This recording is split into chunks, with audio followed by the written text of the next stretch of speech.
நண்பர்கள் அனைவருக்கும் வணக்கம். இன்னைக்கு நம்ம அந்த வீடியோல நாளை தமிழகத்தில் மீண்டும் பல மாவட்டங்களில் கனமழை என்ற தகவல் வெளியாகியுள்ளது. ஸோ அதை பத்தி தான் இப்ப நம்ம பார்க்க போறோம். தென்னிந்திய பகுதிகளின் மேல் ஒரு வளிமண்டல கீழடுக்கு சுழற்சி நிலவுகிறது. தமிழக பகுதிகளின் மேல் ஒரு வளிமண்டல கீழடுக்கு சுழற்சி நிலவுகிறது. இதன் காரணமாக தமிழகத்தில் அநேக இடங்களிலும் புதுவை மற்றும் காரைக்கால் பகுதிகளிலும் இடி மின்னலுடன் கூடிய லேசானது முதல் மிதமான மழை பெய்யக்கூடும்.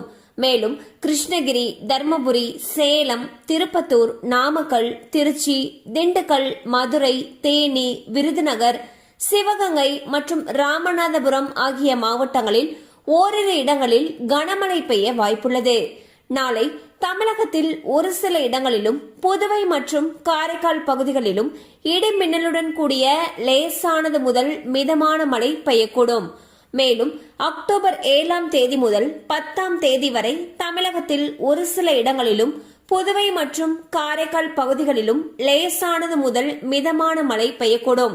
ஸோ வந்து பாத்தீங்கன்னா தமிழகத்துல மீண்டும் பல மாவட்டங்கள்ல கனமழைக்கு வாய்ப்பு இருப்பதாக வானிலை ஆய்வு மையம் அறிவிச்சிருக்காங்க. ஸோ மழை அதிகமாக பெய்யும் பட்சத்தில் அந்த பகுதிகளில் இருக்கக்கூடிய பள்ளி கல்லூரிகளுக்கு விடுமுறை விடப்படுவதற்கான வாய்ப்புகள் அதிக அளவில் இருக்கு. கண்டிப்பா அந்த அப்டேட் உங்களுக்கு பயனுள்ளதாக இருந்திருக்கும் நம்புறோம். மேலும் இது போல அப்டேட்ஸ் உங்களை உடனே ரீச் ஆகணும்னு நினைச்சீங்கன்னா நம்ம சேனலோட தொடர்ந்து இணைந்திருங்கள். தேங்க்யூ ஃபார் வாட்சிங்.